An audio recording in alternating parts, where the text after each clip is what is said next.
नमस्कार. आज आपण गणित भाग 2 मधला दुसरा प्रकरण जे आहे पायथागोरसचा प्रमेय, पायथागोरसचा सिद्धांत, याला पुस्तकामध्ये तुमच्या पुस्तकामध्ये त्याचं पायथागोरसचे प्रमेय असं नाव आहे.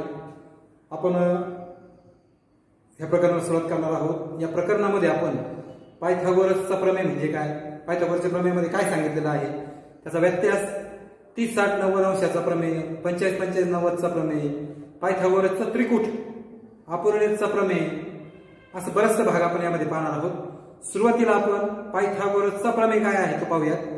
तर आपण 9वी 8वी 7वी 6वी पर्यंत 7वी पासून आपण पायथागोरस 7वी पासून सुरुवात होते बघा पायथागोरसला. हा फक्त काटकोन त्रिकोणामध्ये असतो. मी एक काटकोन त्रिकोण काढलेला आहे. या काटकोन त्रिकोणामध्ये, काटकोन त्रिकोण म्हणजे काय, ज्या त्रिकोणाचा एक कोन 90 अंशाचा असतो त्याला म्हणतात काटकोन त्रिकोण. कोन क्यू बरोबर 90 अंश म्हणून हा काटकोन त्रिकोण आहे. आणि त्या काटकोनासमोरची बाजू जी आहे पी आर, रेख पी आर, तिला कर्ण असं म्हणतात. काय म्हणतात तिला? कर्ण. कर्ण म्हणजे कोण? 90 अंशासमोरील बाजूला कर्ण असं म्हणतात. मग ह्या काटकोन त्रिकोणात कर्ण आहे आणि ह्या दोन बाजू इतर दोन बाजू आहेत. तर पायथागोरसने काय सांगितलंय की कर्णाचा वर्ग, काटकोन त्रिकोणामध्ये कर्णाचा वर्ग हा जो कर्ण आहे याचा वर्ग, कर्ण वर्ग हा कर्णाचा वर्ग बरोबर इतर दोन बाजूंच्या वर्गांची बेरीज असते. म्हणजे कर्णाचा वर्ग हा इतर दोन बाजूंच्या वर्गांच्या बेरजे इतका असतो. बाजू 1 चा वर्ग अधिक बाजू 2 चा वर्ग. पायथागोरसचा प्रमेय काटकोन त्रिकोणामध्ये कर्णाचा वर्ग हा उरलेल्या दोन बाजूंच्या वर्गाच्या बेरजे इतका असतो. त्रिकोणात 3 बाजू असतात. एक बाजू कर्ण झाली, मग तिचा वर्ग बरोबर इतर ज्या दोन बाजू आहेत त्या दोघांच्या वर्गांची बेरीज, बाजू 1 चा वर्ग अधिक बाजू 2 चा वर्ग. समजा मी आणखी एक त्रिकोण घेतला, समजा असा काटकोन त्रिकोण घेतला एल एम एन. आता हा काटकोन म्हणजे समोरची बाजू ही काय झाली? कर्ण. हिचा वर्ग एल एन चा वर्ग बरोबर काय? एल एम वर्ग अधिक एम एन वर्ग. संपलं. याला म्हणतात पायथागोरस. अतिशय सोपा प्रमेय. ह्या प्रमेयामध्ये प्रमेय समजलं तुम्हाला. आता पायथागोरसचं त्रिकूट, अशा 3 नैसर्गिक संख्या. नैसर्गिक म्हणजे काय, आपण ज्यांचा वापर मोजण्यासाठी करतो. शून्यापेक्षा मोठ्या 1 पासून सुरुवात होते, 1 2 3 अनंतपर्यंत, याला नैसर्गिक संख्या म्हणतात, मोज संख्या म्हणतात. मग अशा 3 नैसर्गिक संख्येचं त्रिकूट घेतलं. त्रिकूट म्हणजे 3 जण. 3 नैसर्गिक संख्येचं त्रिकूट घेतलं. बघा, नैसर्गिक संख्याच्या त्रिकूटामध्ये 3 संख्या आहेत. त्यातल्या मोठ्या संख्येचा वर्ग हा इतर दोन संख्यांच्या वर्गाच्या बेरजे इतका असेल.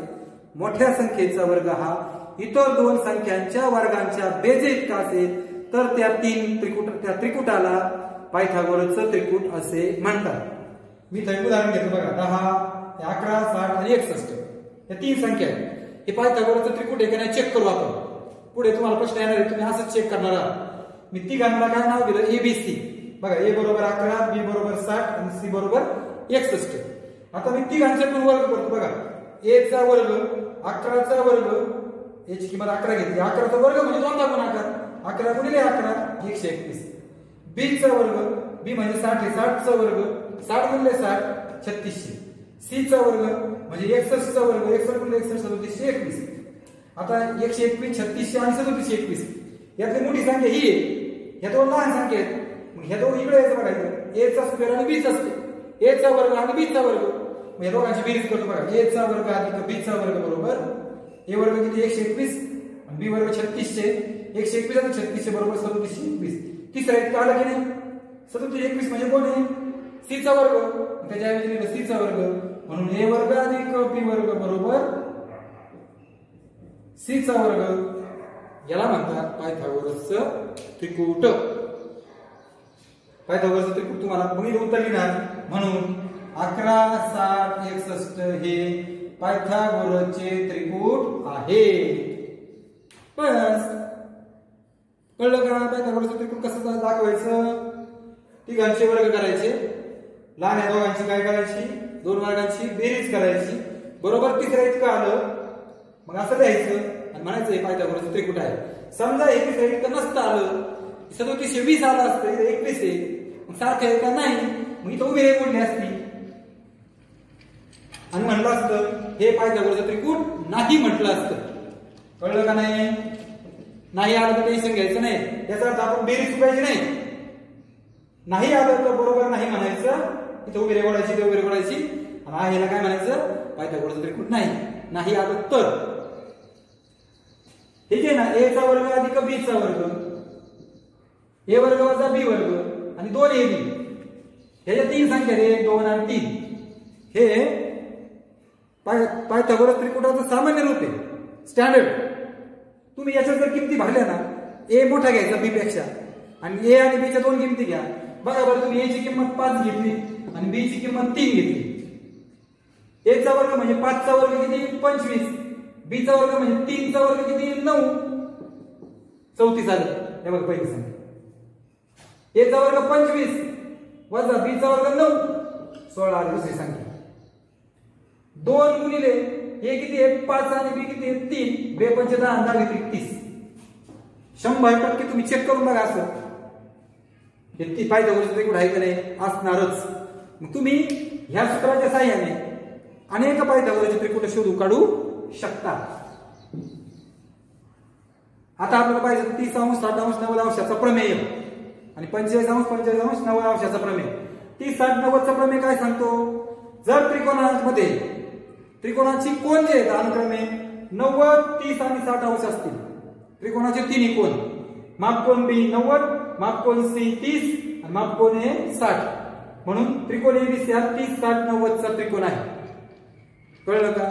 त्रिकोणाचे तिन्ही कोन अनुक्रमे 30 60 90 असतील तर तो त्रिकोण 30 60 90 चा होईल. आणि मग 30 60 90 च्या प्रमेयाने, 30 60 90 अंशाचा प्रमेय काय म्हणतो, 30 कोणासमोरची बाजू बघा, 30 या कोणासमोरची बाजू ही आहे, या कोणासमोरची ही आहे, 30 कोणासमोरची बाजू ए बी आहे.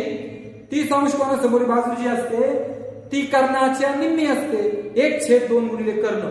30 कोणासमोरची बाजू ए बी बरोबर 1/2 म्हणजे अर्धी कुणाच्या कर्णाच्या 1/2 गुणिले एसी, म्हणून मी कंसात लिहिलं बघा 30 अंश कोणासमोरील बाजू आणि 60 अंश समोरची जी बाजू आहे बीसी ही कर्णाच्या वर्गमूळ 3/2 पट असते, म्हणजे वर्गमूळ 3/2 गुणिले कर्ण लिहायचं बघा.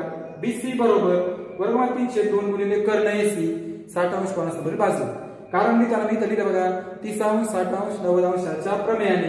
ह्या 2 ओळी फार महत्वाच्या, हे आपण नेहमी लिहायचे. कळतंय का? हे समजलं का प्रमेय? आता समजा लगेच मी एक उदाहरण घेतो बघा. समजा या त्रिकोणामध्ये, आता याचे उदाहरण घ्या तर पुढे, सध्या येथे गणित घेतो फक्त.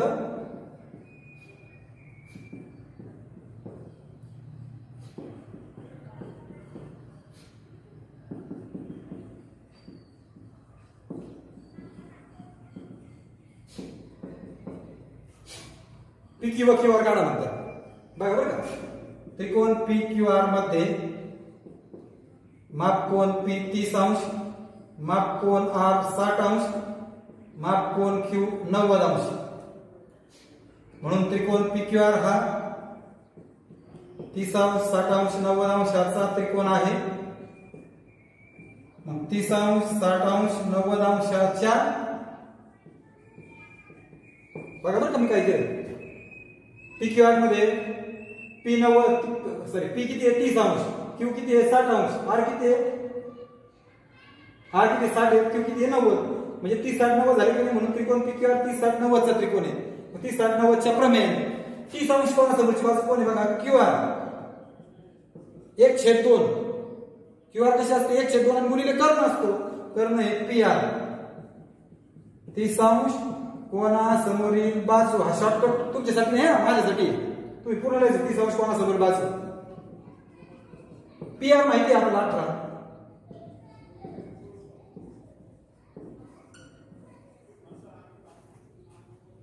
आता 60 अंश कोणासमोरील बाजू पी क्यू. पी क्यू बरोबर वर्गमूळ 3/2 गुणिले कर्ण 60 अंश कोणासमोरील बाजू. पी आर किती 18.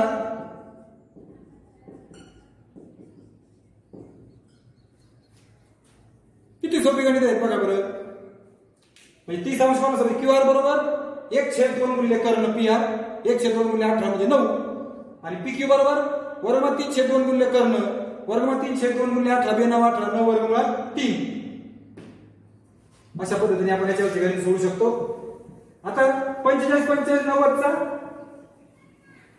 प्रमेय काय सांगतो? 25 25 90 चा प्रमेय की त्रिकोणामध्ये जर त्रिकोणाचे 3 कोन अनुक्रमे 45 45 90 अंश असतील, 45 45 90, तर 45 अंश समोरील बाजू, 45 अंश कोणासमोरील बाजू, इथे हे पण 45 हा पण 45 आहे, या समोरची बाजू ही आहे, समोरची बाजू ही आहे.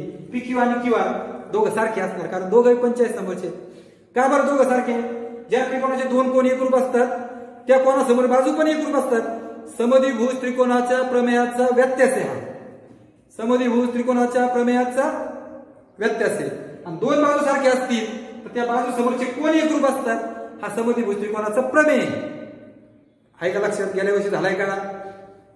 म्हणजे ऑटोमॅटिक हा समद्विभुज त्रिकोण झाला आणि काटकोन आहे म्हणून हा समद्विभुज काटकोन त्रिकोण आहे. म्हणून इथे लिहिले बघा, त्रिकोण PQR हा समद्विभुज काटकोन त्रिकोण आहे.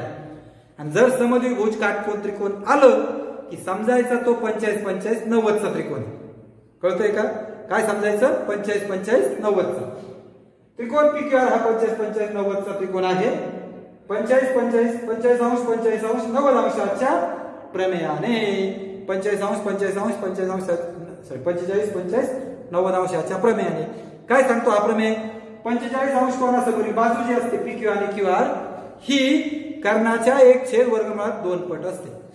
म्हणजे PQ बरोबर QR बरोबर 1/2 1/2 पट म्हणजे गुणिले, आणि गुणिले काय कोण आहे? कर्ण PR. 45 अंश कोणासमोरील बाजू. आता याचं निकाल जर घ्यायचं ठरलं, समजा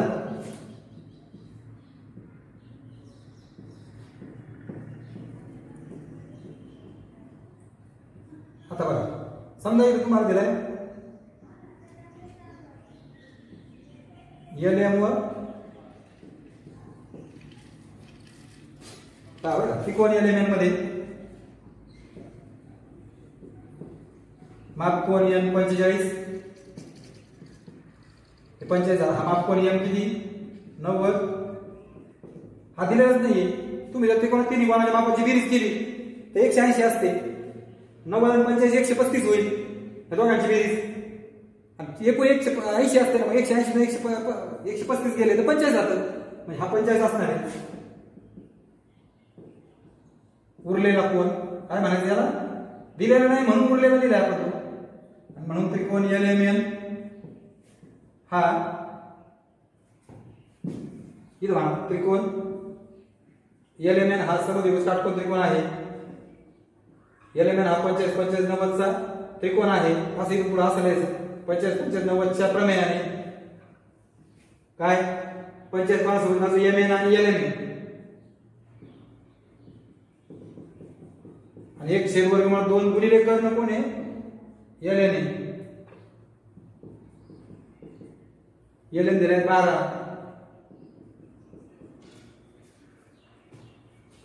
12/2 छेदस्थानी वर्गमूळ 2 आलं, छेदस्थानी वर्गमूळ आलं की छेदाचं परिमेयकरण करायला शिकलेलो आहे आपण. वर्गमूळ 2 खाली वर्गमूळ असेल त्यानेच गुणायचं त्यानेच भागायचं.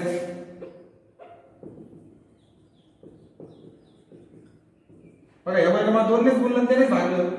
12 गुणिले वर्गमूळ 2 वर्गमूळ 2 गुणिले वर्गमूळ 2 2 होईल. बघा बरं, वर्गमूळ 2 गुणिले वर्गमूळ 2 म्हणजे वर्गमूळ 4 होईल. वर्गमूळ 4 म्हणजे किती? 2. 4 चा वर्ग 4 हा 2 चा वर्ग आहे ना, कळतंय का? आणि मग बेस का 12 बाहेरचा भाग द्यायचा, आत भाग द्यायचा नाही. आणि उत्तर येईल 6 वर्गमुळात 2. अशा पद्धतीने गणित पण घेतलं बघा मी त्याचं. आता आपल्याला जायचंय काटकोन त्रिकोणाची समरूपताकडे. काटकोन त्रिकोणाची समरूपता म्हणजे काय? त्याचे 2 प्रमेय आहेत. ते प्रमेय आता आपण अभ्यासू. महत्वाचं प्रमेय आहे. समरूपता आणि काटकोन त्रिकोण असल्याचं नाव आहे.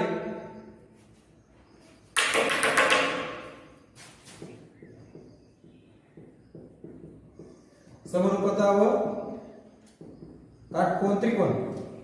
त्याचा प्रमेय काय बघा. काटकोन त्रिकोणात कर्णावर टाकलेल्या शिरोनामामुळे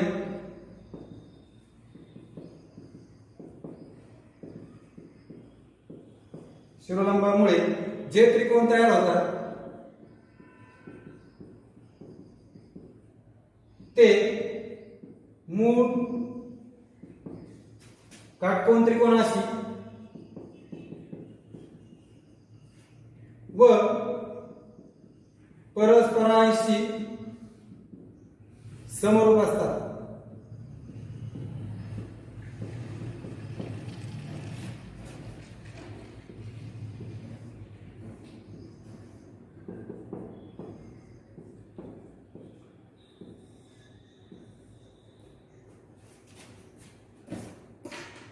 आता बघा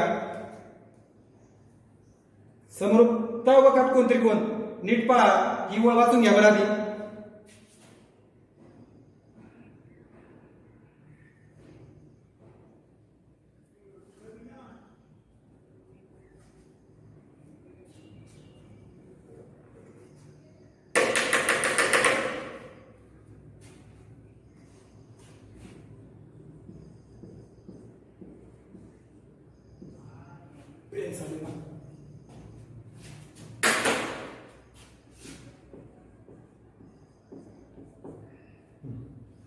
पहा पक्ष काय दिले बघा बरं. ह्या काटकोन त्रिकोणामध्ये त्रिकोण एबीसी मध्ये मी आता हा काटकोन आहे म्हणजे कर्ण झाला एसी. कर्णावर हा लंब टाकलाय. कारण जो लंब टाकला जातो कोणत्या त्रिकोणामध्ये त्या लंबाला शिरोलंब म्हणतात. म्हणजे शिरोबिंदूतून समोरच्या बाजूवर टाकलेल्या लंबाला शिरोलंब म्हणतात. त्यालाच आपण उंची पण म्हणतो. उंचीचाच हा शिरोलंब शब्द आहे बरं का, वेगळं काय नाही. त्रिकोण एबीसी मध्ये काय आहे बघा बरं. मेजर अँगल बी माप कोन बी म्हणजे एबीसी बरं का, 90 अंश. आणि हा जो बीडी आहे हा रेड बीडी कोणता लंब आहे एसी ला. बीडी लंब एसी साध्य. काटकोन त्रिकोणात कर्णावर टाकलेल्या शिरोलंबामुळे ह्या त्रिकोणाचे दोन त्रिकोण झाले बघा तयार होणार. शिरोलंबामुळे जे त्रिकोण तयार होतात हे दोन त्रिकोण तयार झाले ते मूळ काटकोन त्रिकोणाशी व परस्परांशी समरूप असतात. शॉर्टकट सांगतो बघा.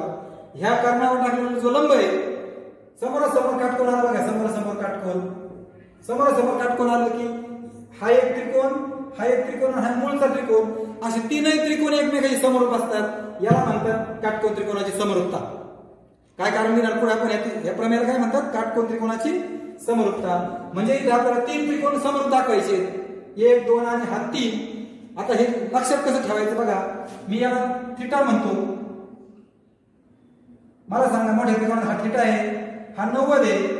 मग हा 90 आहे, हा थिटा आहे. तिघांची बेरीज 180 असते. मग 180 तून 90 गेले 90, त्याच्यातून थिटा गेला म्हणजे 90 झाला थिटा झाला. आता इथं 90 आहे, हा थिटा आहे. हा बी 90 वजा थिटा झाला. हा 90 आहे, हा 90 वजा थिटा आहे. ह्या काय झाला थिटा झाला. कळतोय का बघा. थिटा 90 वजा थिटा 90, हा थिटा हा 90 वजा थिटा. आता त्रिकोणाची नावं लिहिताना बघा बरं का. ए डी बी समरूप ए डी बी. आता बघा बरं याच्यामध्ये ए कोण थिटा आहे, याच्यात थिटा कोण आहे बघा बरं. हे छोट्या त्रिकोणात थिटा कोण आहे बी. बरोबर आहे का. पेन चालेल ना.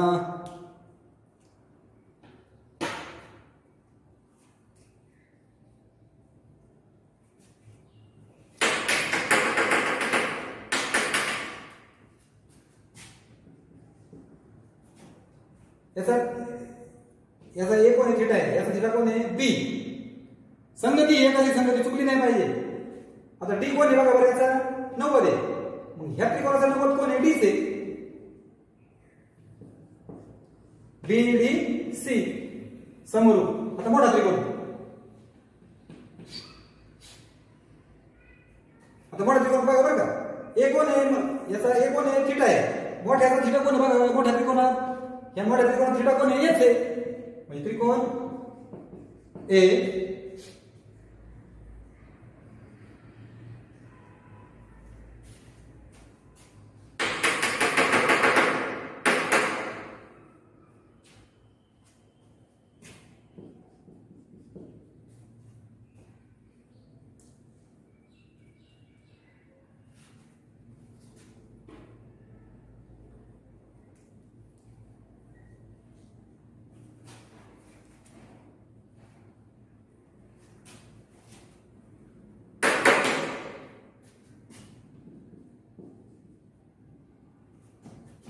एडीबी मध्ये ए कोण आहे थीटा आहे, मोठ्या त्रिकोणात थीटा कोण आहे एच आहे, डी कोण आहे 90 आहे, याच्यामध्ये 90 कोण आहे बी आहे, मग ए बी सी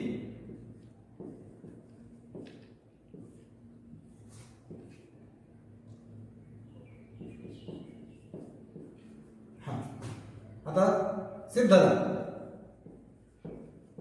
हे दोन त्रिकोण घेऊ आधी आपण, त्रिकोण एडीबी छोटा त्रिकोण आणि मोठा त्रिकोण। बघा बरं या दोन त्रिकोणामध्ये आता तुम्ही लिहा बरं का, कारण शाही संपली आहे, मी तुम्हाला समजून सांगतो। एडीबी व एबीसी मध्ये एडीबी आणि एबीसी हे दोन त्रिकोण मला समरूप दाखवायचे। ह्या दोन त्रिकोणामध्ये बघा बरं, या त्रिकोणामध्ये एक काटकोन आहे आणि मोठ्या त्रिकोणात पण हा काटकोन आहे, म्हणजे कोण एडीबी एकरूप कोण एबीसी, एडीबी एकरूप एबीसी, प्रत्येकी काटकोन किंवा प्रत्येकी 90 अंश, दोघांमध्ये एक कोण आहे बघा, हा छोटा त्रिकोण आणि मोठ्या त्रिकोणामध्ये एक कोण आहे, मग कोण आहे एकरूप कोण आहे, सामायिक कोण झाले दोन कोण, म्हणून हे दोन त्रिकोण समरूप, एडीबी समरूप एबीसी, कोको समरूपता कसोटी। तीन आकडे कळले का, तीन आकडे कळले का?